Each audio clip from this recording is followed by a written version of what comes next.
सबसे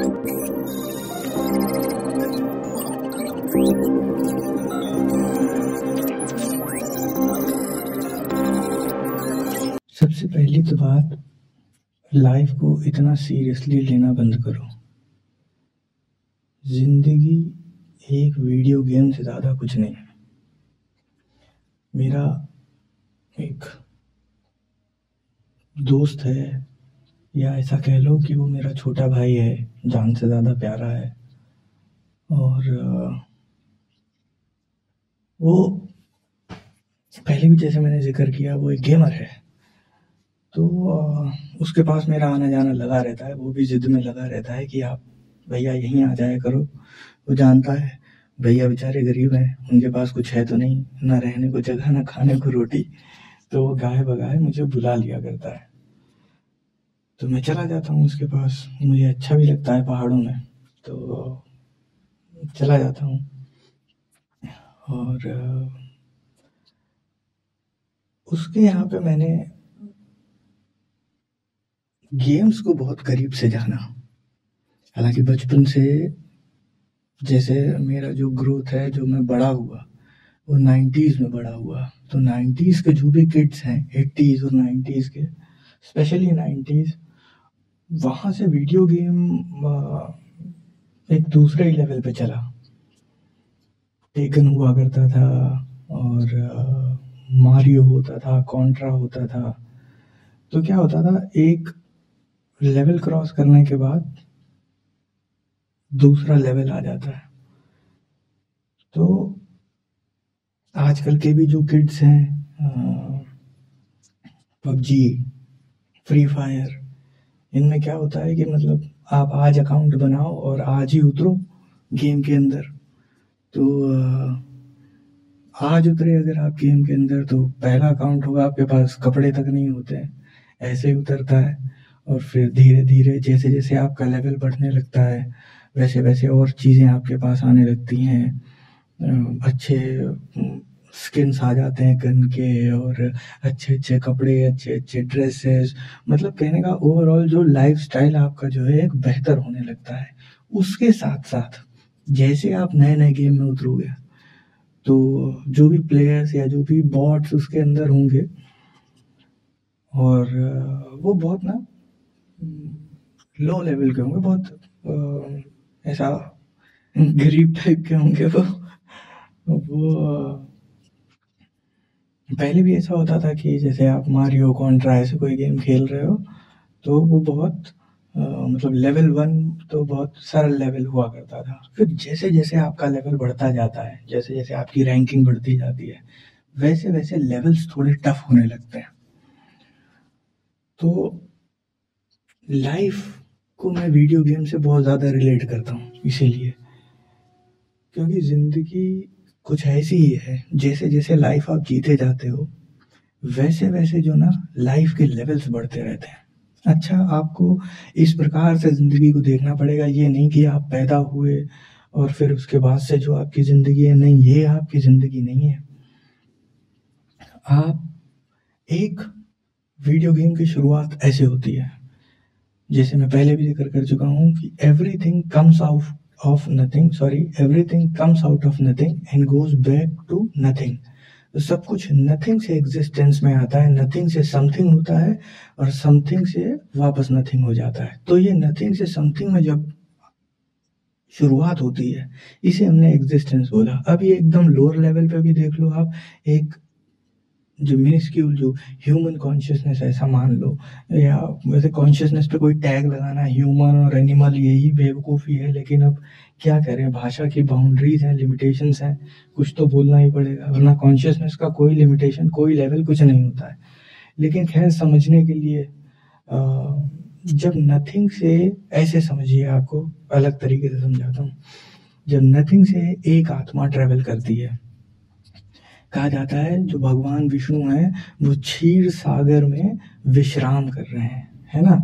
अच्छा, भगवान विष्णु कहाँ पे लेटे हुए हैं? मतलब हैं तो सागर में, अनंत सागर है एक, लेकिन वो लेटे किस पर हैं? जो कहते हैं वो एक नाग पे लेटे हुए हैं। उस नाग का नाम क्या है? जो ये धर्म है, सनातन धर्म है, इसमें ना छोटी छोटी बातों के अंदर मीनिंग छुपा हुआ है, अगर आप उसे सही से डिकोड कर पाए तो विष्णु जिस नाग पे लेटे हुए हैं उसका नाम है अनंत शेष। और ये अनंत शेष नाम क्यों है, यहां से मैं बात शुरू कर रहा हूं और बात यहीं पे आके कंक्लूड होगी। ठीक है, तो ये कहा जाता है, पुराणों में हमारे बताया गया है, जब विष्णु इच्छा करते हैं तो सृष्टि का जन्म होता है या सृष्टि की शुरुआत होती है या सृष्टि होती है। ठीक है, तो अब भगवान विष्णु, अब कोई इंसान मत मानो कि 4 हाथ वाला कोई आदमी लेटा हुआ है ना, ये हमारी इंसानी सोच है। तो वहां पे जो नथिंग है, उस नथिंग से वो एग्जिस्टेंस में आते हैं। एग्जिस्टेंस में आ गया, वो नथिंग समथिंग हो गया। नथिंग की कोई डेफिनेशन नहीं है, आपको समझना चाहिए। कुछ नहीं का मतलब फिर कुछ नहीं, वहां पे कोई जबरदस्ती का टैग मत लगाओ कि कोई आदमी है और वो नाग के ऊपर लेटा है एक समुद्र के अंदर। ये सिर्फ ह्यूमन इमेजिनेशन है। पुराने ऋषि मुनियों ने एक्सप्लेन करने के लिए चीज़ें बताई हैं। उस टाइम पे तो ये सब चीज़ें नहीं होती थी यूट्यूब के प्रॉपर, उन्होंने 10-10 घंटे के वीडियो बना के डाल रहे हैं। और कोई भी, जैसे ओशो थे, उनके पास लोग सुनने आते थे। सदगुरु हैं आज की डेट में, लोग उनके पास सुनने जाते हैं, पूछने जाते हैं।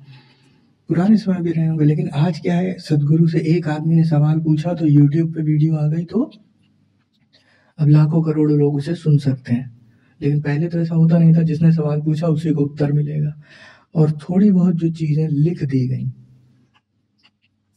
वो हमारे तक आज पहुंची, उसमें से भी बहुत चीजें जला दी। अंग्रेजों ने आक्रमण किए, मुगलों ने आक्रमण किए, हमारे यहाँ का इतिहास पूरा का पूरा जला दिया गया, but still something remains, something हमेशा बच जाता है, ये याद रखना। तो वही हमारे पास जो बची हुई चीजें हैं, उनके ये निचोड़ है, उसमें उन्होंने समझाने की कोशिश की है। तो उसे लिटरली ना लें कि कोई आदमी लेटा हुआ है सांप के ऊपर और वो एक समुद्र में, मतलब इट मेक्स नो सेंस। क्यों ही कोई लेटा रहेगा, ऐसा क्या करेगा लेट के, है ना। तो यही उन्होंने बताने की कोशिश की है कि जो नथिंग है, सबसे पहले क्या हुआ, सबसे पहले इच्छा हुई। इसीलिए कहा जाता है कि इच्छाएं कभी खत्म नहीं होती, और जब तक इच्छा रहेगी तब तक आपकी मुक्ति नहीं होगी, तब तक आपका मोक्ष नहीं होगा। तो जो नथिंग था, उस नथिंग ने इच्छा की, और इच्छा के कारण वो समथिंग में आया, मतलब एग्जिस्टेंस में आया। अब ऐसा समझो, आप इच्छा करते हो अच्छे कपड़ों की, गाड़ी की, और XYZ जो भी चीजें, घर मकान लड़की, जो भी दिमाग में आता है आपके, आप ये इच्छा करते हो, है ना। इमेजिन करो कि वो जो नथिंग है, वो जो विष्णु है, वो आप हो। और इस पूरे ब्रह्मांड में, इस पूरे अस्तित्व में, अभी अस्तित्व ही नहीं, अनस्तित्व की बात हो रही है। ये जो अनस्तित्व, कुछ भी नहीं है, नहीं वो है तो बहुत पुराने टाइम का कि कुछ भी नहीं था, अंतरिक्ष भी नहीं, ऐसे करके वो सच से पहले कुछ नहीं था, अंतरिक्ष भी नहीं, ऐसे करके समथिंग कुछ DD1 पे आया करता था। वो किसी धर्म ग्रंथ का है शायद वो। तो एनीवेज द पॉइंट इज, उस नथिंगनेस की बात हो रही है। तो जो अनस्तित्व है, जो ये नथिंगनेस है, यहाँ से वो अस्तित्व में आती है। अब आप अगर नथिंग हो तो वहां पे डूइंग भी नहीं होगी। नथिंग, जैसे मैंने बोला ना, नथिंग की कोई डेफिनेशन नहीं, तो वहां पे कुछ भी नहीं, मतलब कुछ भी नहीं होगा। If you have the power, nothing is the most powerful in this whole world. इस दुनिया में सबसे ज्यादा अगर कुछ पावरफुल है, अब ये बहुत चीजें अजीब हो रही हैं, सब जो मैं बोल रहा हूँ सब गलत बोल रहा हूँ, और मैं समझ रहा हूँ कि अगर कोई समझने वाला होगा तो वही वो इसे डिकोड कर पाएगा कि मैं बोल क्या रहा हूँ और क्यों बोल रहा हूँ। क्योंकि ये समझने वाली चीज नहीं है, यहाँ पे शब्दों की बाउंड्री खत्म हो जाती है। अब कैसे समथिंग को तो आप एक्सप्लेन कर ले जाओगे, नथिंग को कैसे एक्सप्लेन करोगे। तो ऐसा मान लो, अगर आप ही नथिंग होते तो डेफिनेटली आप भी इच्छा करते कुछ होने की। और अगर आपके पास ये पावर हो कि आप कुछ भी हो सकते हैं, तो फिर आज की डेट में अगर आप जैसे एक इंसान से पूछो कि भाई तुम्हें क्या चाहिए, तो अपना हिंदुस्तान वाला गरीब आदमी तो यही कहेगा, अरे भैया हमें अंबानी बना दो, टाटा बिरला बना दो, इलॉन मस्क बना दो, जेफ बेजोस बना दो। जैसा भी उसका नॉलेज का दायरा होगा उसके अकॉर्डिंग वो पीक ही मांगेगा, है ना। और इसी चीज को अगर गीता में आप देखो तो कृष्ण ने बोला है, मैं गायों में कामधेनु हूँ, मैं इसमें ये हूँ, उसमें वो हूँ। हर चीज में उसका चरम अपने आप को बताया है। वो एक एग्जाम्पल है, वो ऐसा नहीं कि वो सिर्फ चरम ही है और नीचे की चीजें कृष्ण नहीं है, वो हर चीज कृष्ण है। तो वो एक एग्जाम्पल दे रहे हैं कि अगर आप उसके पीक को छू लोगे then you will become God, then you will become nothing. तो और ये सब एक ही चीज़ों के नाम है। जैसे इस्कॉन टेम्पल वाले कहते हैं कि सब कुछ कृष्ण से निकला है, वो भी सही कह रहे हैं। और जो शिव को मानने वाले कहते हैं, वो कहते हैं सब कुछ शिव से निकला, वो भी सही कह रहे हैं। और जो वैष्णव हैं, जो लोग विष्णु की पूजा करते हैं, या अलग अलग जो भी संप्रदाय हैं, मुस्लिम्स कहते हैं सब अल्लाह से, और मतलब समझ रहे हैं। तो ये घूम फिर के सब एक ही चीज़ है, सबका मतलब एक ही है। तो अब नथिंग क्या हुआ? नथिंग का मतलब कुछ नहीं है ना, तो वहाँ पे तो कुछ भी नहीं है। अब जैसे हम लोग अगर कुछ नहीं को इमेजिन करेंगे तो क्या करेंगे? हम लोग यही तो करेंगे, कुछ नहीं भाई, अंधेरा कुछ नहीं है, अंधेरा है। मान लो एक लाइट नहीं है, एक कमरे में, आप अंधेरे कमरे में बैठे हो अकेले, तो क्या होगा? वहाँ पे अंधेरा होगा कमरे में, कुछ भी नहीं होगा कमरे में, ना दीवार है ना कुछ भी नहीं होगा, रोशनी भी नहीं होगी। रोशनी के लिए सूरज चाहिए, प्रकाश का कोई सोर्स चाहिए, कुछ नहीं होगा तो क्या होगा? घुप अंधेरा। अंधेरे का मतलब क्या हो गया? काला। काले को संस्कृत में बोले या कोई प्राचीन भाषा में बोले तो क्या बोलेंगे? कृष्ण, है ना। तो ये सब एक ही चीज है। शिव का मतलब क्या है? Shiva, that which is not, सदगुरु कहते हैं जैसे, तो वो जो नहीं है। तो ये सब एक ही चीजों को डिनोट कर रहे हैं। तो आप भी अगर वहां पे होते ना कुछ नहीं, तो आप भी एक इच्छा करते कि मैं कुछ बन जाऊं, कुछ भी। और अगर आप सब कुछ बन सकते हो तो फिर आपका कोई एंड नहीं होता। और वही ब्रह्मांड का बेस्ट एक्सप्लेनेशन है। ब्रह्म का मतलब ही है एवर एक्सपेंडिंग, जो होता ही जा रहा है, बढ़ता ही जा रहा है। क्यों बढ़ता जा रहा है? क्योंकि जितनी ज़्यादा पॉसिबिलिटीज एग्जिस्टेंस की होती जा रही हैं, और वो उन्हें एक्सप्लोर करता जा रहा है, नथिंग, वो फिर से एग्जिस्टेंस में आता जा रहा है, आता जा रहा है, आता जा रहा है, और बढ़ता ही जा रहा है। और ये पता नहीं कभी खत्म होगा भी कि नहीं होगा। बट हाँ, बीच में छोटे छोटे साइकिल चलते रहते हैं, इसीलिए उन साइकिल्स को हम लोगों ने नाम दिया है काल चक्र। ये एक प्रॉपर अपना टाइम ड्यूरेशन पूरा करके, वो काल चक्र जो है, समय का चक्र पूरा करके, जो भी नथिंग से समथिंग में आया था ये वापस नथिंग में हो जाएगा। ये जो साइकिल है, ये जो छोटे छोटे लूप, छोटी छोटी साइकिल्स बीच में चलते रहते हैं, काल चक्र, ये एक कह सकते हैं समझ के तौर पे ये एक बहुत बड़ी साइकिल का हिस्सा है। पहली तो बात, वो साइकिल है भी कि नहीं है ये भी किसी को नहीं पता, किसी धर्म ग्रंथ में ये लिखा ही नहीं हुआ है। ये सिर्फ एक एक्सपेंशन है जो बढ़ता ही जा रहा है, बढ़ता ही जा रहा है, बढ़ता ही जा रहा है। जो धर्म ग्रंथों में बातें बताई गई हैं, everything comes out of nothing and goes back to nothing, वो इन्हीं काल चक्रों की बात की है कि वो नथिंग से निकल के वापस समथिंग होते हैं और समथिंग से वापस नथिंग हो जाते हैं। लेकिन जो एवर एक्सपेंशन है वो ना कभी खत्म हुआ ना कभी खत्म होगा। प्रलय भी आती है। अगर कोई सोच रहा हो कि नहीं प्रलय आती है सब नष्ट हो जाता है, ऐसा नहीं होता है। अगर आप प्रलय के बारे में पढ़ोगे ना बहुत इन डेप्थ, तो आपको समझ में आएगा प्रलय भी कई लेवल की होती है। कि एक प्रलय होती है जो एक ही लोक में पूरी नहीं आती है, जैसे अपना मृत्यु लोक है, पृथ्वी लोक है, इसी में वो प्रलय पूरी नहीं आती है। काफी हद तक की आबादी खत्म होती है और फिर भी काफी रिमेन्स रह जाती हैं। सिविलाइजेशंस खत्म होती हैं और फिर से नई सिविलाइजेशन आती है। हमारी जो मोहनजोदारो की सिविलाइजेशन थी वो खत्म हुई, और एटलांटिस सिविलाइजेशन थी, और बहुत सारी ऐसे पुरानी सिविलाइजेशंस थी जो आई और खत्म हुई। तो ये भी एक प्रकार की प्रलय है। और फिर एक ऐसी प्रलय होती है जिसमें पूरे के पूरे ब्रह्मांड खत्म हो जाते हैं, लेकिन फिर भी सृष्टि चलती रहती है। तो ये जो एवर एक्सपेंशन, जो एक बड़ा साइकिल है, जो ब्रह्म है, वो एक्सपेंड ही करता जा रहा है, बढ़ता ही चला जा रहा है। और इसीलिए कहा जाता है सब कुछ अनंत है, परमात्मा अंतहीन है, आप उसके छोर तक पहुंच नहीं पाओगे। अभी रिसेंटली इलॉन मस्क ने एक इंटरव्यू दिया जिसमें उन्होंने बताया कि हम लोग ये सोचते हैं कि हम लोग कुछ ऐसा बना लें कि जिसके कोई ऐसा, कहते हैं नहीं क्या बोलते हैं उसे, कोई जहाज या कुछ ऐसा, है ना, रॉकेट वॉकेट, कि हम एज ऑफ द यूनिवर्स पहुंच जाएं। बोले ऐसा कभी हो ही नहीं पाएगा। बोले हम कितना भी फास्टेस्ट से फास्टेस्ट भी अगर हम कुछ भी बनाते हैं ऐसा रॉकेट जो कि इतनी स्पीड से ट्रेवल कर ले जाए, बोले उससे 10 गुनी 100 गुनी करोड़ गुनी स्पीड से जो है ना यूनिवर्स एक्सपैंड कर रहा है।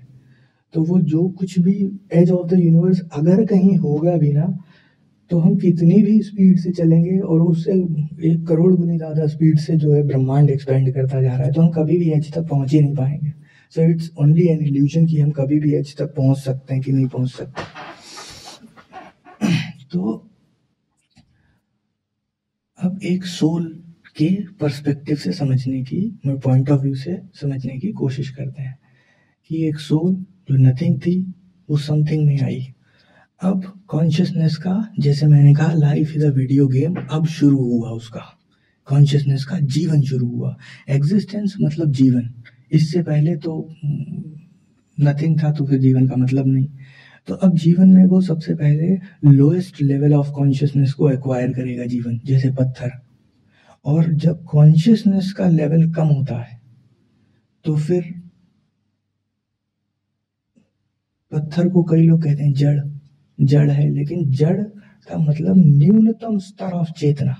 उस चेतना को हम आइडेंटिफाई नहीं कर पा रहे हैं। आज हमें साइंस बता रहा है कि even stones are alive, everything in this whole universe is reverberating with life, this whole universe is alive, even the space between you and me, हम लोगों के बीच में जो ये गैप और ये जो स्पेस है, ये भी अलाइव है, ये भी जिंदा है।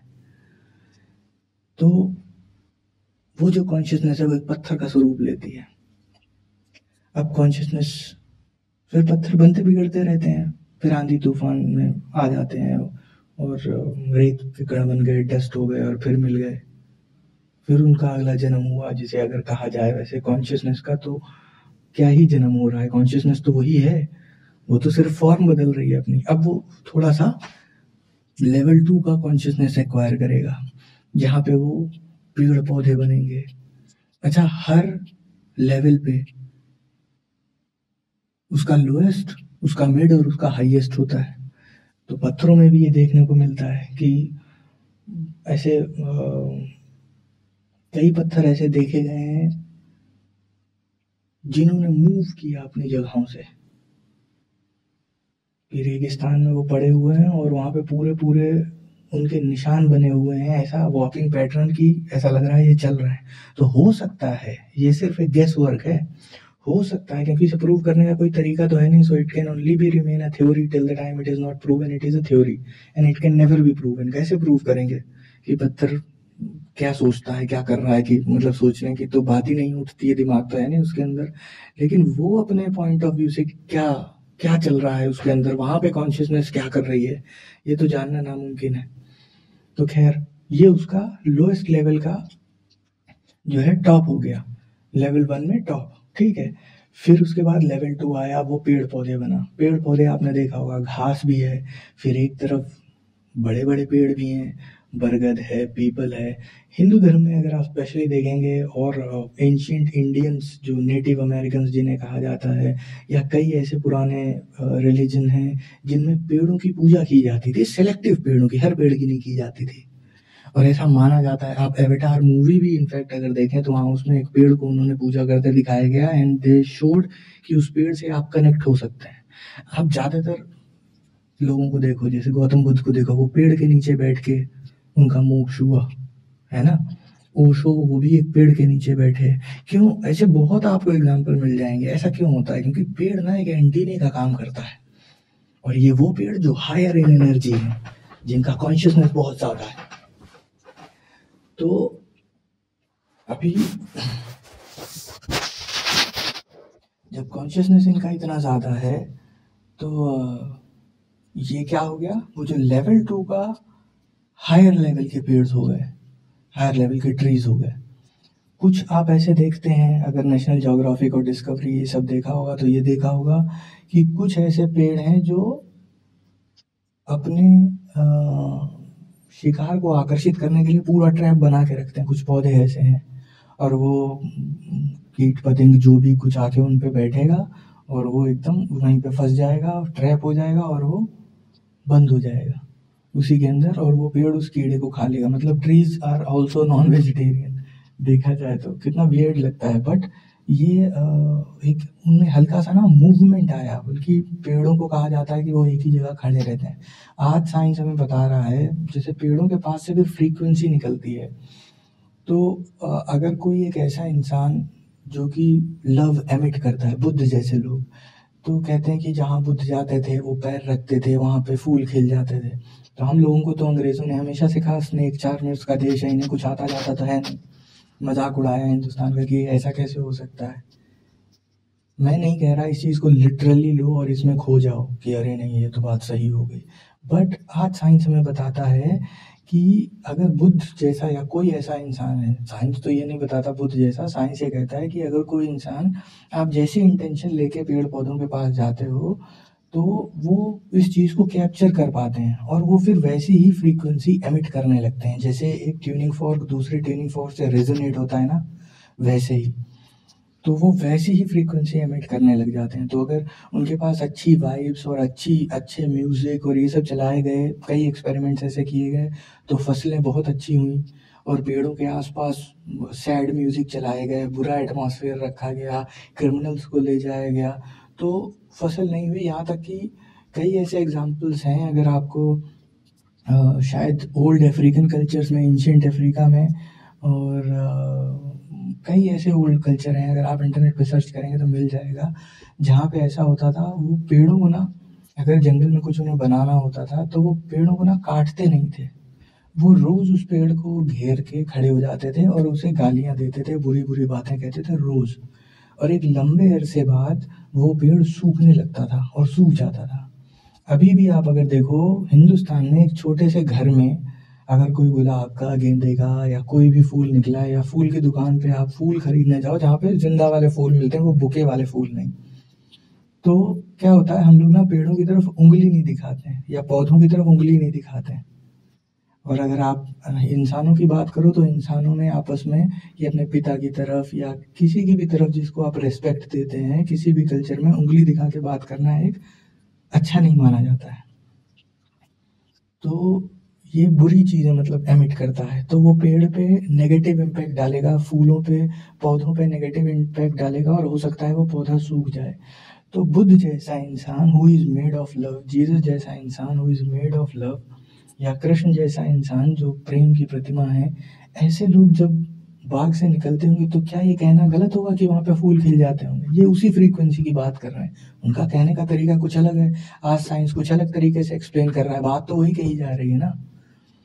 तो ये लेवल 2 की जो कॉन्शियसनेस, ये सब मैं लेवल्स ऐसे बता रहा हूँ, इसे कोई लिटरल मत लेना, समझने के लिए समझो कि कॉन्शियसनेस पहले एक बहुत कम लेवल पे थी, अब कॉन्शियसनेस बढ़ गई तो वो लेवल 2 हो गया। ये लेवल 2 के हायर कॉन्शियसनेस के पेड़, जो जैसे बरगद हो गए, पीपल हो गए, ये बहुत हायर कॉन्शियसनेस के, मतलब सैकड़ों हजारों साल का जो है इनके पास एक्सपीरियंस है, वो लगे हुए हैं सैकड़ों सालों से वहीं से।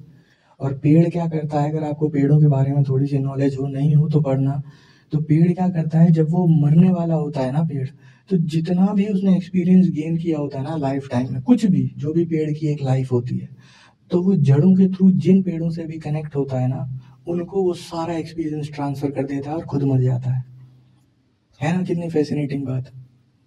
एक बाप हम लोग की ज़िंदगी में क्या करता है, जितना भी उसने कुछ एक्सपीरियंस गेन किया होता है, चाचा, ताऊ, मामा, ये सारे क्या रिलेशनशिप है, बच्चों को इनके साथ बहुत अच्छा लगता है। अपने पिता से भले ना घुले मिले, चाचा, ताऊ, मामा, मामा से बहुत बच्चे घुले मिले रहते हैं। ये लोग क्या करते हैं, ये लोग वो एक्सपीरियंस जो लाइफ का उन्होंने गेन किया होता है, पिता ने, माँ ने, जो भी हमारे बड़े हैं, एल्डर्स जिनकी हम रिस्पेक्ट करते हैं, उनको वो ये जो है ना एक्सपीरियंस अपने बच्चों में दे देते हैं, ज्ञान के थ्रू, मुंह के थ्रू जो भी बोल रहे हैं वो, ये रो शब्दों के थ्रू, बातों के थ्रू। अलावा इसके, स्पेशली हिंदू धर्म में अगर आप देखेंगे, तो वो पैर छूते हैं और पिता या जो भी बड़े हैं एल्डर्स, वो बच्चे के सिर पे हाथ रखते हैं, तो यहाँ पे एक चक्र पूरा हो जाता है एनर्जी का। तो इवन एनर्जी का भी ट्रांसफर है, ना कि सिर्फ शब्दों से ज्ञान लिया जा रहा है, बल्कि एनर्जी ट्रांसफर भी किया जा रहा है, समझ रहे हैं? तो इस टाइप का एक डेवलप्ड सिविलाइजेशन, आप कैन यू इमेजिन कि कितने पहले ये सारी चीज़ें डिस्कवर की गई कि अगर ऐसे किया जाए स्पेशली, तो एनर्जी ट्रांसफ़र होता है इसमें। आदाब कोई झुक के कर रहा है, नमस्ते आप झुक के कर रहे हैं, तो इट्स गुड, एनर्जी ट्रांसफ़र हो रहा है। तो जो भी ज्ञान उनके अंदर है, जो शब्दों से बयान नहीं किया जा रहा है, जैसे पेड़ ट्रांसफ़र करते हैं, वैसे ह्यूमंस भी ट्रांसफ़र करते हैं। खैर, लेवल 2 के बाद अब जब पौधे में इतनी समझ आ गई है कि वो अपना भोजन ट्रैप करके खाए ले रहा है कीट पतंग को, और इनफैक्ट कई पेड़ों में ऐसे भी हैं जो जिनमें मूवमेंट दिखाई पड़ता है जंगलों में। और अमर बेल नाम की एक बेल है जिसकी ना कोई जड़ होती है ना कुछ, वो पैरासाइट की तरीके से होती है। उसे किसी पेड़ पे डाल दो, कोई पत्ता नहीं होता, वो अपना कोई खाना खुद, कोई फोटोसिंथेसिस कुछ नहीं करती है।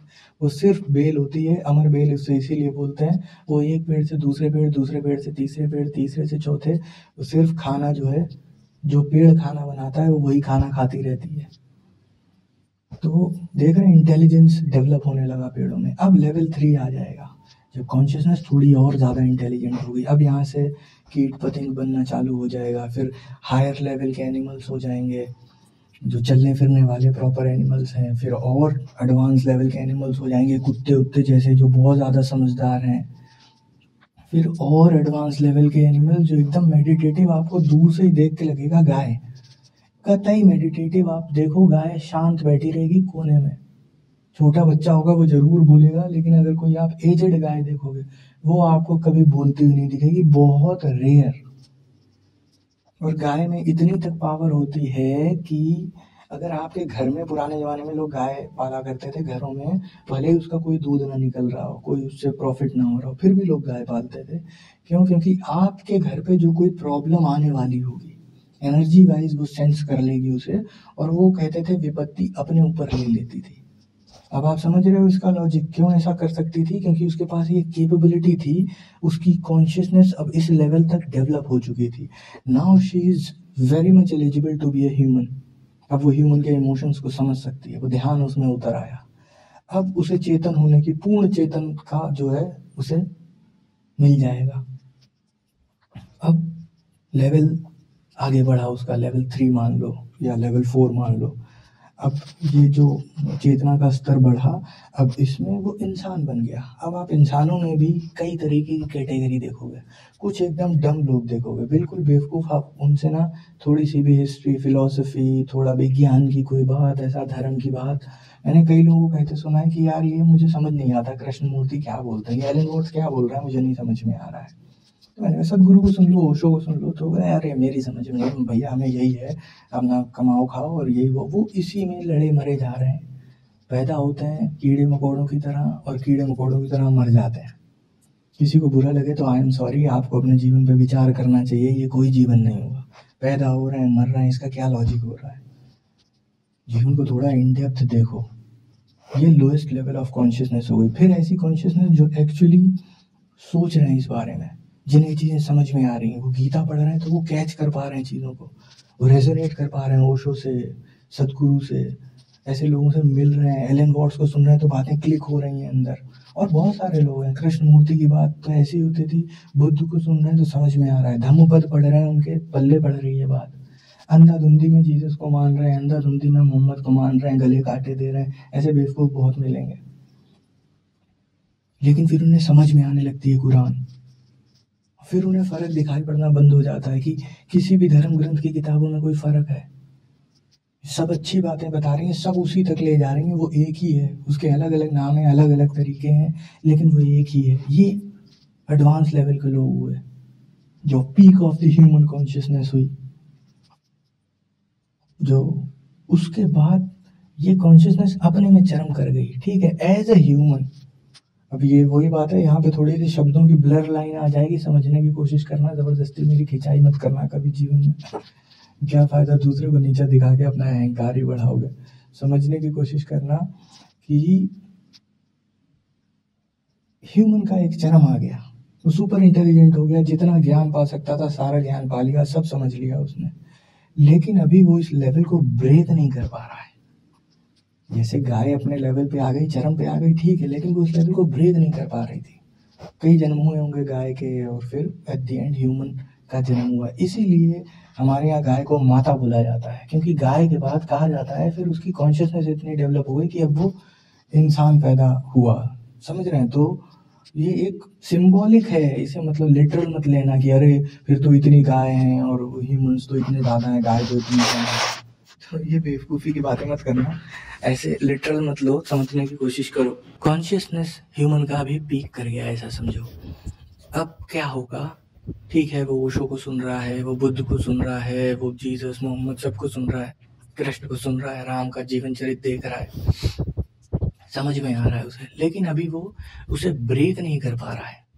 यहाँ पर सभी जितने भी धर्म ग्रंथ के लोग हुए, जितने भी धर्म ग्रंथ के लोग, यहाँ पर वो कहते हैं अब इसके आगे आप कुछ नहीं कर सकते हो। और यहाँ तक पहुँचने के लिए फिर बहुत सारी थ्योरीज हैं, आप मंत्र जाप करो, आप माला जाप करो, आप अजपा करो, और क्या कहते हैं, ध्यान लगाओ, और लॉजिकल रीजनिंग से कृष्ण मूर्ति के तरीके से आप यहाँ तक पहुँचो, बुद्ध के तरीके से आप सिंपल एक मार्ग फॉलो करो जो उन्होंने जैसे अष्टांगिक मार्ग बताया, वो हजारों तरीके हैं ऐसे, आप वहाँ तक पहुँच सकते हो। ठीक है, वहाँ पर पहुँचने के बाद अब आप कुछ नहीं कर सकते, that is the end of your activity. उसके बाद अब जो भी होगा वो गॉड ग्रेस कह लो, या वापस जाने का टाइम आ गया कह लो, या जो मनाए कह लो, वो एक ऐसा पॉइंट जीवन में आएगा। ये एक साधक के लिए बहुत महत्वपूर्ण बात है। और मेरी वीडियो तो यार वही लोग देखा करें जिन्हें धर्म ग्रंथ में कोई इंटरेस्ट हो। मैं यहाँ कोई वो नहीं खोले बैठा हूँ एजुकेशनल क्लासेस ये और वो, बीच में थोड़े बेवकूफ़ी भरे काम किए, लेकिन उनका कोई लॉजिक नहीं है, क्योंकि मुझे पैसे से कोई लेना देना नहीं, मुझे नेम फेम से कोई लेना देना नहीं। मैं वही पेड़ हूँ कि जो मेरे पास है वो मैं जाने से पहले दिए जा रहा हूँ, बस बात खत्म। तो क्या कहते हैं, फिर अब गॉड ग्रेस या जो भी नाम दे लें आप, वो एक ऐसा पॉइंट जिसके आगे आपका एफर्ट कोई काम नहीं करेगा, जिसके आगे सिर्फ और सिर्फ अभी आगे से सुनवाई होगी, वो शून्य, वो नथिंग आपको अपनी तरफ वापस बुलाएगा। या फिर कह लें कि यहाँ करोड़ों जन्म लेके जब एज ए ह्यूमन भी, अब अभी तक आप ये मत सोचो कि एक एक जन्म हुआ, एक जन्म पत्थर का, एक जन्म पेड़ का, ऐसा नहीं। ये एक एक, जैसे अपने यहाँ बताया नहीं है क्या, 84 करोड़ यूनियाँ शायद बताई गई हैं। तो ऐसे ये तो मैंने शॉर्टकट में बता दिया आपको, लेकिन ये जो मैंने अलग अलग लेवल्स बताए हैं, ये इन्हीं लेवल्स की एक कोटियाँ हैं। तो मैंने तो आपको यही बता दिया कि लोअर लेवल ऑफ कॉन्शियसनेस और फिर हायर लेवल ऑफ कॉन्शियसनेस, एक पे हो गए मतलब लेवल 1 पे, और फिर लेवल 2 पे लोअर और हायर, फिर लेवल 3 पे लोअर और हायर, ऐसा नहीं।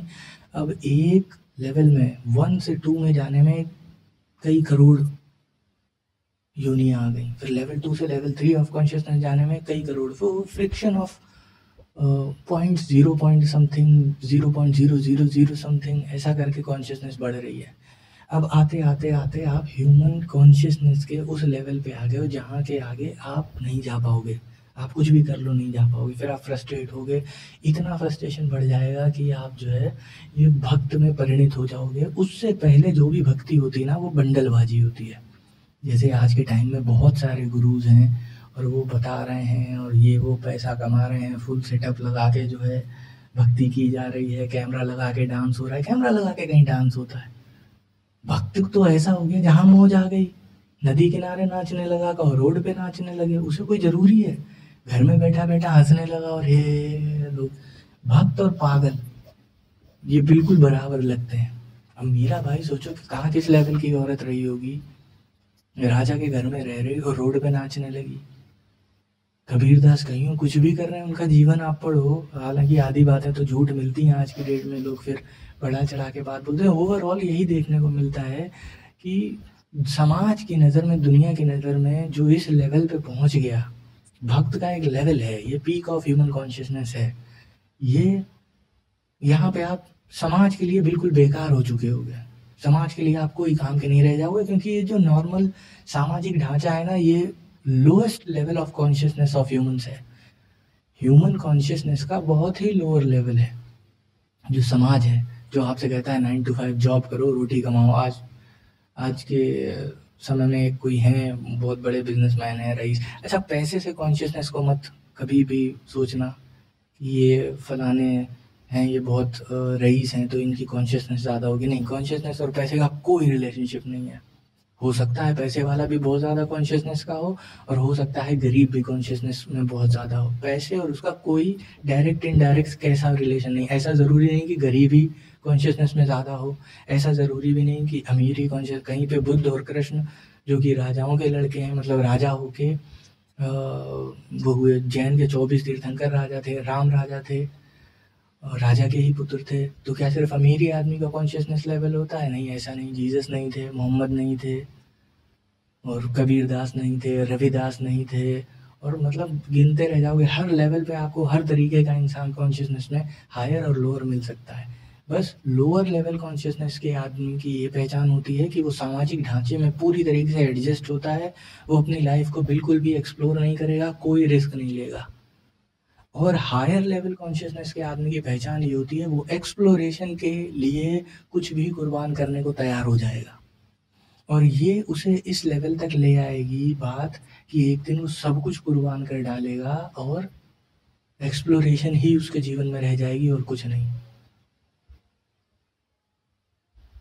सुबह हो गई, अजान हो रही है, मेरे घर के बगल में बहुत सही जगह मेरा घर है, मतलब मेरा तो घर ही नहीं है कोई, जैसा मैंने बताया कि मैं लोगों के यहाँ आता जाता रहता हूँ। तो फिलहाल जिन्होंने सज्जन पुरुष हैं, बेचारे बहुत बढ़िया इंसान हैं, उन्होंने मुझे एक कमरा दिला दिया है। पास में ही रेलवे का प्लेटफॉर्म नहीं है, रेलवे की पटरी है, एक पुल है, उसके पास से ट्रेन गुजरती है, ट्रेन की आवाज़ आती है, पास में ही मस्जिद है, अजान की आवाज़ आती है, कुछ कदम की दूरी पे मंदिर है, मैं अक्सर मंदिर चला भी जाता हूँ ऐसे ही घूमने फिरने, देखने लोगों के रिएक्शंस की, लोग वहाँ क्या जा रहे हैं। मंदिर में भिखारी मिलते हैं आज की डेट में, भक्त तो मिलते नहीं, क्योंकि भक्त को क्या पड़ी मंदिर और क्या पड़ी मस्जिद, उसे तो जहाँ मज़ा आया वहीं मंदिर वहीं मस्जिद। तो यहाँ पे ह्यूमन कॉन्शियसनेस का पीक हो जाता है, वहाँ मांग नहीं रह जाती कि भगवान ये दे दे, भगवान वो दे दे। वो ये कहता है जो दिया तूने बहुत दिया। और फिर उसका ना अभी जो ये सोर्स ऑफ प्लेजर एक हम लोग के जीवन में है, आनंद अलग चीज़ है, प्लेजर अलग है, सुख अलग है। तो सुख की दौड़ में आदमी रहता है लोअर कॉन्शियसनेस का।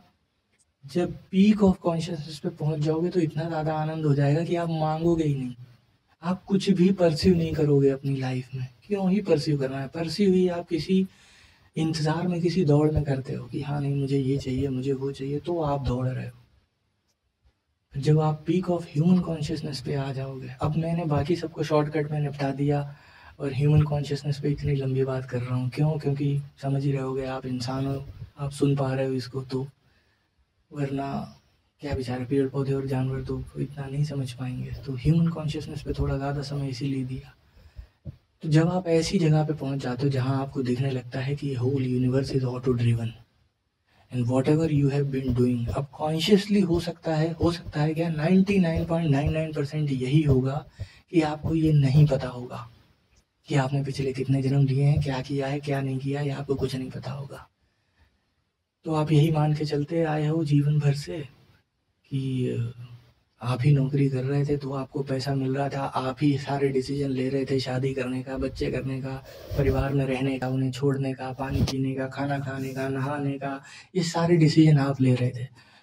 अब इस भक्त के लेवल पे आप तब भक्त बन पाते हो, eligibility criteria to be a bhakt, जब आपको ये बात समझ में आ जाती है कि there is nothing, not even a fucking single thing that you are doing, you are not doing anything, आप कुछ भी नहीं कर रहे हो और आपने कभी कुछ किया ही नहीं, आपका कोई भी डिसीजन आपका नहीं था। आप खुद सोचो, मैं हमेशा कहता हूँ कि ये जो सांस लेना, अगर ये आपके शरीर पे छोड़ दिया जाए आपके ऊपर कि जाओ अपने हिसाब से लेना, आप 1 मिनट नहीं जी पाओगे। एक बार अपने हिसाब से सांस लेके देखना, 2 ही 3 मिनट में विचार कहीं इधर उधर ले जाएंगे और आप भूल जाओगे कि आप सांस ले भी रहे थे कि नहीं, और फिर वापस लौट के आओगे कि अरे नहीं नहीं मुझे सांस लेनी है।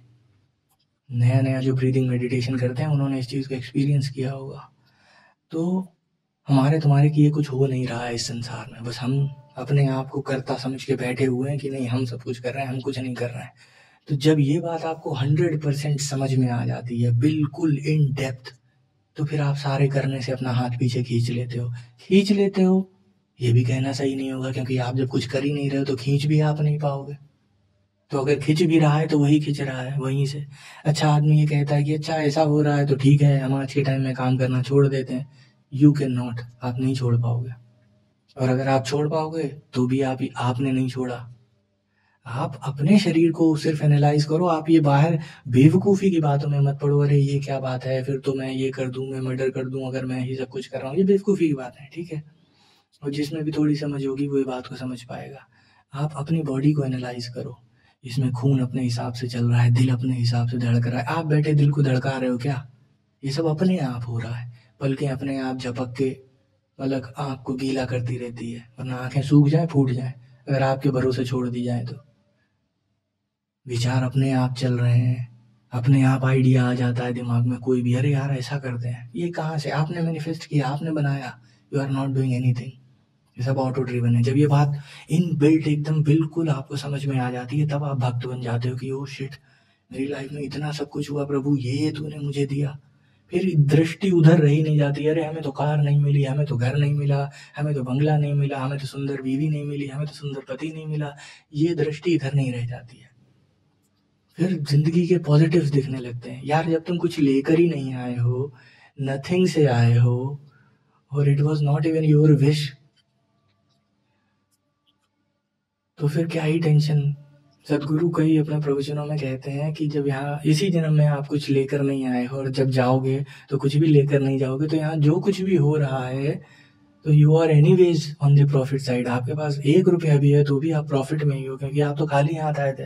तो अगर आप एक जोड़ी कपड़े भी पहने हो तब भी आप प्रॉफिट में हो, आप नंगे भी खड़े हो ना तब भी आप प्रॉफिट में हो, क्योंकि आप जब पैदा हुए थे ना आपके शरीर पे बाल थे और ना इतना बड़ा आपका शरीर था। आज आप चलने फिरने लायक हो गए हो, बात करने लायक हो गए हो, कितना कुछ मिल गया आपको। लेकिन इन सब जगह दृष्टि नहीं जाती। जब इन सब जगह दृष्टि जाने लगती तो फिर आदमी थैंकफुल हो जाता है। ये पीक ऑफ ह्यूमन कॉन्शियसनेस है। फिर वो एक आनंद की अवस्था में आ जाता है, फिर उसे कुछ नहीं चाहिए जीवन में। अब लोग आके उसके पास कहेंगे अरे तुम पागल हो गए हो, तुम ये कर लो, तुम वो कर लो, उसे कुछ चाहिए ही नहीं। चाह मिटी, चिंता मिटी, मनवा बेपरवाह, जिसको कुछ नहीं चाहिए है वो ही शहंशाह। तो अब जब किसी कुछ चाहिए ही नहीं तो फिर ऐसा ही आदमी शहंशाह है। जो मुगल थे शासक, या जो बड़े बड़े राजा हुए, सिकंदर महान, ये कहाँ से शहंशाह कहलाएंगे? क्योंकि इन्हें तो चाहत है ना दुनिया जीतने की, ये जीतने की, वो जीतने की, कुछ ना कुछ तो चाहत है ना। जब तक आप कुछ भी चाह रहे हो आप भिखारी हो। वही मैंने कहा, मंदिरों मस्जिदों में भिखारी मिलते हैं खाली, वहाँ जाके मांग रहे हैं भगवान से। जब आदमी भक्त हो जाता है ना, ओरिजिनल भक्त, तभी वो शहंशाह बन पाता है, क्योंकि अब उसे कुछ चाहिए ही नहीं। जिसे कुछ नहीं चाहिए सिर्फ वही शहंशाह है। बाकी आप चाहे अरबपति हो जाओ, आप भिखारी के भिखारी रह गए, कोई फायदा नहीं हुआ। अब यहाँ से जब जब ये मूवमेंट घट जाता है, फिर उसके बाद फिर तो आपको कुछ मतलब क्या ही करोगे जब सब कुछ मिल गया, पिक्चर खत्म हो गई है ना। अभी तक तो मूवी चल रही थी कि ठीक है ये चाहिए वो चाहिए, दौड़ चल रही थी जीवन की, आनंद चाहिए, खाना चाहिए, भोजन चाहिए, चाहे जानवर हो चाहे पेड़ पौधा हो, तो कोई ना कोई कुछ ना कुछ तो चाहिए था। अब कुछ नहीं चाहिए। जब कुछ नहीं चाहिए इसका मतलब मूवी खत्म, बात खत्म हो गई। इस मोमेंट को बोल दिया गया मोक्ष। अब लोग कहते हैं हमें मुक्ति पाने के लिए क्या करना चाहिए? तुम कुछ कर ही नहीं रहे थे, ना तुम कुछ कर रहे हो, ना कभी तुम कुछ करोगे। ये एक ऑटोमेटिक स्टेट है, ये अपने आप आएगी। तुम जो कर रहे हो वो करो, जो मन आए करो। बस इतना ध्यान रखो ना तुम्हें कोई कष्ट हो और ना आसपास वालों को कोई कष्ट हो। आनंदपूर्ण जीवन जियो, जीवन की ऐसी तैसी ना कर दो कि मतलब खाना भी नहीं खा रहे हैं और माँ 20-20 घंटे काम कर रहे हैं। ऐसी बेवकूफ़ी मत करो, एंजॉय करो लाइफ को, देखो जीवन में जो चल रहा है सुखपूर्वक करो, क्योंकि any which ways you are not doing anything. तुम्हें मालूम ही नहीं है कि, खैर एनीवेज जब ये तो पता लगेगा तभी पता लगेगा, मेरे बताने से नहीं समझ में आएगा। वही इस पॉइंट को मोक्ष कहा गया कि अब आप मुक्त हो गए हो।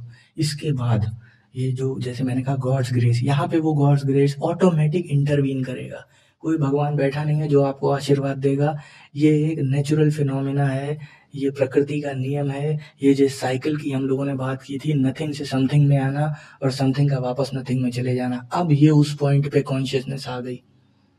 अब ये नथिंग से अब ये समथिंग हुई, पूरा उसने जीवन चक्र जी लिया अपना, 84 करोड़ योनियों में घूम के भटक के सारे एक्सपीरियंस जितने लेने थे ले लिए। अब उसके एक्सपीरियंस की दौड़ पूरी हो गई और वीडियो गेम का फाइनल चैप्टर आ गया। ऐसे आदमी को फिर अरिहंत कहा गया। यही बुद्ध, ओशो, सदगुरु, मीराबाई और राम कृष्ण, ये ऐसे लोग हैं। फिर now they are pro players of the game, कि भाई प्रो आया बंदा, तो ये गेम खेलने आए हैं, इन्हें नॉलेज हो गई, ज्ञान हो गया, खुद में भगवान बन गए। Now they are everything and they are nothing. Osho ने कहा है कि ये ओशो ने बताया है चेतना के 7 स्तर, तो ओशो ने इस स्तर को 6ठा स्तर बताया है, जहाँ से ओशो जैसे लोग आते हैं। ओशो ने कहा ऐसे लोगों की बातों में मिस्टिसिज्म होगा, वो मिस्टिक कहलाते हैं ऐसे लोग। तो 6ठे स्तर से ये नीचे उतर के आते हैं। बाकी और जो लोअर लेवल की कॉन्शियसनेस है, हमारे आपके जैसे गरीब लोग, इनकी मदद करने आते हैं वो। तो ताकि जो भी स्ट्रगलिंग है या कॉन्शियसनेस का ओवरऑल डेवलपमेंट करने के लिए, वापस समथिंग से नथिंग में ले जाने के लिए ये लोग आते हैं, बताते हैं। इसीलिए जो ऐसे टाइप का बंदा होता है उसके मुंह से आप हमेशा, इसे बहुत लोग मिसअंडरस्टूड कर गए कि जैसे वो इनके मुंह से आप हमेशा ये बात सुनोगे कि ये मेरा लास्ट टाइम है। सदगुरु भी अभी जिंदा है, आने वाले समय में सदगुरु नहीं रह जाएंगे, उन्होंने खुद कह दिया है वो चले जाएंगे और this is the last time उन्होंने बोला है। ओशो ने बोला है कि अब मैं नहीं आऊँगा, मगर मैं तो ओशो का जो लास्ट प्रवचन है उसमें उनका मैं तो हूँ, मैं तो रहूँगा, और किसी ने हृदय से भर के सवाल पूछा तो उसे जवाब मिलेगा, बट अब मैं दोबारा नहीं आऊँगा। जीसस ने कहा कि मैं ही अभी तुम्हें बता रहा हूँ, इसके बाद मैं दोबारा नहीं आऊँगा तुम्हें बताने के लिए। तो लोगों ने समझ लिया अब जीसस के बाद कोई बुद्ध पुरुष आएगा ही नहीं, और उन्होंने बाकी सारे आने वाले बुद्ध पुरुषों को डिनाई कर दिया क्रिश्चियनिटी ने। सेम इस्लाम में भी हुआ, मोहम्मद ने भी यही बोला कि क्योंकि ये छठे लेवल के बंदे हैं, अब ये समथिंग के पीक पर आ गए हैं, वो लोग हैं, अब ये यहाँ से नथिंग में चले जाएंगे क्योंकि फिल्म खत्म हो गई, मूवी खत्म, जितना एंजॉय होना था कर लिया, अब कोई एक्सपीरियंस शेष नहीं बचा। Now they are everything. तभी हमारा मन जो है ना वो भूखा रहता है हमेशा, क्योंकि you can not grasp everything. The moment you grasp everything, तब आप इस पॉइंट पे आ चुके होते हो कि अब आपको सब मिल गया है। और जब आपको सब मिल गया है बस फिर खेल खत्म हो गया, इतना ही खेल था, सब मिल गया है। Now you are everything, now it's time to become nothing. यहाँ पे वो जो मैंने कहा नथिंग में आप वापस विलीन हो जाते हो। अब जो मैंने कहा था, मैंने वो विष्णु जो है उस पे बैठे विश्राम कर रहे हैं, क्षीर सागर में लेटे हुए हैं शेषनाग के ऊपर। अब उस जिस नाग पे वो लेटे हैं उसका नाम है अनंत शेष। जब ओशो, कृष्णमूर्ति, एलन वॉट्स, ऐसे लोग जब इस दरवाजे पे छठे लेवल के जो भी लोग हैं जो अंत में पहुंच गए हैं, बुद्ध जो उनका कि बुद्ध अब कहाँ होंगे, तो उनका बुद्ध अब नहीं होंगे। इन लोगों ने हमेशा ये बात बोली कि परमात्मा अनंत है। बुद्ध ने परमात्मा का नाम नहीं लिया, वो जानबूझ के छोड़ी बात है। जो इस लेवल पे होगा उसे बहुत अच्छे से समझ में आएगा कि क्यों बुद्ध ने स्किप किया परमात्मा का नाम। वो जानबूझ के स्किप किया गया है और बहुत अच्छा किया, बहुत बहुत बहुत अच्छा किया कि उन्होंने आत्मा परमात्मा को स्किप किया। खैर सबकी अपनी समझ होती है, बाकी लोगों ने नहीं किया, उनके अपने रीज़न होंगे, बुद्ध का अपना रीज़न था। एनीवेज, तो लेवल 6 पे मोटा मोटा जितना भी कहा गया है बात को, वो हर आदमी ने यही कहा है कि ये जो परमात्मा है ये अनंत है।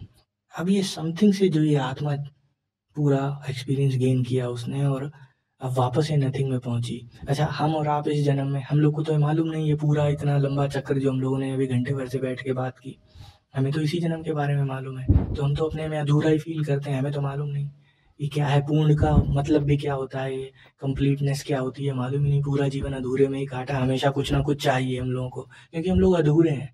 और पूरे कब होंगे, ये लेवल 6 पे जाके जो फाइनल लेवल है, यहाँ पर आके आप कंप्लीट हो गए, आप 100% हो गए ह्यूमन कॉन्शियसनेस के हिसाब से। कॉन्शियसनेस चरम हो गई, और चरम होते ही पूरा होके खत्म हुआ सब, जो है आधा वही जिंदा है।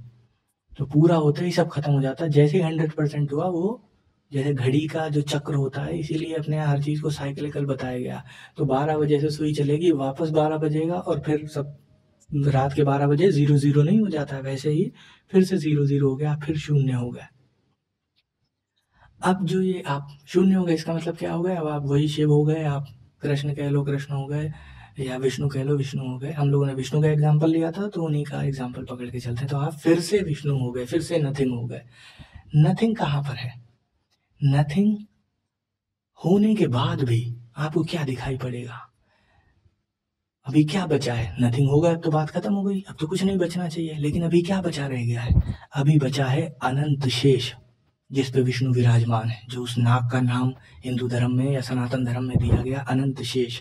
इसीलिए ये लोग कहते हैं, ओशो या सदगुरु या जो भी लोग आए, शिव और ये जो भी, मतलब जो भी लोग आए, जितने भी बुद्ध पुरुष, लेवल 6 वाले लोग, शिव का नाम गलत ले दिया, आई एम सॉरी। तो अगर साकार रूप में शिव को मानो तो आप कह सकते हो लेवल 6, लेकिन लेवल 6 उन्हें कहना बहुत बहुत बहुत बहुत गलत हो जाएगा। तो इसीलिए शिव को बाहर ही रखो, बहुत ज़्यादा कन्फ्यूजन हो जाएगा। मैं माफ़ी मांग लेता हूँ, वो ज़्यादा सही है। तो जो भी ये लेवल 6 के बंदे हुए, बुद्ध पुरुष जितने भी हुए, एनलाइटेंड बीइंग जो भी हुए, तो ये जो है ना,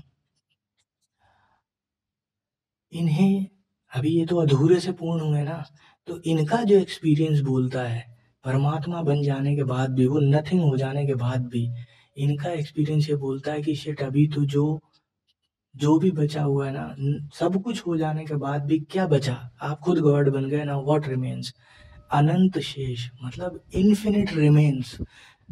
समझ रहे हैं आप, वो जो नथिंग है, आप हो जाओगे ना नथिंग, तो वो इन्फिनिट रिमेन्स, तभी परमात्मा को अनंत बताया गया है। और इसी को सनातन धर्म में कितने ब्यूटीफुली बताया गया है कि आप विष्णु हो, आप कहाँ विश्राम कर रहे हो, अनंत शेष पे, जो इन्फिनिट रिमेन बचा हुआ है, जो शून्य है, शून्य अनंत है। ब्रेक डाउन करने की कोशिश करना, मेरी बात को डिकोड करने की कोशिश करना, आप परमात्मा बन गए लेवल 6 पे। Now you are equal to God, equal to God नहीं, यू आर गॉड। बुद्ध भगवान, इसीलिए भगवान बुद्ध या भगवान ओशो रजनीश बोला जाता है। सतगुरु अपने आप को गुरु कहते हैं, अपनी उनकी इच्छा है, कृष्ण मूर्ति तो गुरु भी नहीं कहते हैं, but they are gods. Gods भी कहना गलत होगा, गॉड, क्योंकि वहां पे जाके एक हो जाता है, सब सिंगुलैरिटी हो जाती है। अब ये, लेकिन अभी भी वो एग्जिस्टेंशियल तो है, वो एग्जिस्टेंस में है, मगर उन्हें दिख रहा है अभी क्या बचा हुआ है, उन्हें वो नथिंग दिखने लगा, अनंत शेष। इसीलिए बुद्ध जैसा कोई मरते समय ये बता पा रहा है, वो क्या होंगे, वो नहीं होंगे। लोगों ने सोचा वो मर जाएंगे, अरे मर नहीं जाएंगे, यहाँ जिंदा ही कौन है जो मर जाएगा, पहले ही मरे हुए हैं हम सब लोग, वही कृष्ण बता रहे हैं। इन्हें मारने से तो डर क्यों रहा है, पहले ही मरे हुए हैं। तो ये शरीर तो एनीवेज यूजलेस है, इसी पृथ्वी से लिया और इसी पृथ्वी में मिल जाएगा, यहाँ से कभी कोई कुछ बाहर नहीं जाता है। और इसी चीज को अब ओशो ने फिर ऐसा क्यों बोला कि मुझसे किसी ने सवाल पूछा तो उसे जवाब मिल जाएगा। रमन महर्षि ने ये क्यों बोला, मरते समय उनसे पूछा गया कि मरने के बाद आप कहाँ जाएंगे, तो उन्होंने कहा कहाँ जाएंगे, जाना कहाँ है, यहीं थे, यहीं रहेंगे, आज भी यहीं हूँ, यहाँ से कोई कहीं नहीं जाता है। तो वो जो अनंत शेष बचा हुआ है ना, इन्फिनिट रिमेन्स, वो रिमेन्स मतलब वो रिमेन यहीं रहता है, वो जाता कहीं नहीं है, बट इट इज नथिंग। अब वो एग्जिस्टेंस का पार्ट नहीं है। आई होप ये बातें क्लियर हुई हों कि एक सोल का साइकिल क्या होता है, नथिंगनेस क्या होती है, और कैसे चीज़ों को डिफाइन किया गया है, लोगों ने क्या बोला है और क्यों बोला है। अगर कोई क्लैरिफिकेशन नीडेड होगा तो आगे और सवाल करना, आगे और बात करेंगे। चलो एंजॉय करो लाइफ को, जब वापस नथिंग हो जाना है, तो जब तक समथिंग हो तब तक फुल ऑन लाइफ का एक्सपीरियंस ले लो। यही मैं सबसे कहता हूँ, अरे मुझे मोक्ष चाहिए, मुझे ये, सिर्फ तुम इसलिए चिल्ला रहे हो क्योंकि तुम अपनी लाइफ को एक्सपीरियंस ही नहीं कर रहे हो भाई। वो जो अधूरापन है ना, तुम उसे एंजॉय करने का मतलब नहीं समझ पा रहे हो। तुम सोच रहे हो पूरे हो जाओ, पूरे हो जाओ, पूरे हो जाओगे, खत्म हो जाओगे। और इसीलिए परमात्मा तुम्हें मोक्ष नहीं देता है, क्योंकि वो तुम्हें तब तक, जब तक तुम यहाँ को बिल्कुल इस दुनिया को चूस नहीं लोगे ना, तब तक तुम्हें यहाँ से मुक्ति नहीं मिलेगी। जब तक वो भक्त के लेवल पे तुम पहुंच के तुम्हें समझ नहीं आ जाएगा यहाँ जो भी था ना तुम्हारी लाइफ में, ये वरदान था भाई, तो ये लेवल ऑफ सेटिस्फेक्शन है। ये वो भक्त का लेवल है जिसकी मैं बात कर रहा हूँ कि you will realize you did everything at your best and God helped you to be your best और you had everything। तो यहाँ पे आदमी पूर्ण हो जाता है, you are complete। तो जीवन जब तक मिला हुआ है उसे फुल ऑन एंजॉय करो, नाचो कूदो, गाने सुनो, डांस करो, थोड़ा बहुत ध्यान करो, गोरखनाथ की बात, हसीबा खेलीबा धरीबा ध्यानम, एंजॉय करो लाइफ को। चलो फिर मिलते हैं, आगे बात होगी, मिलते रहेंगे।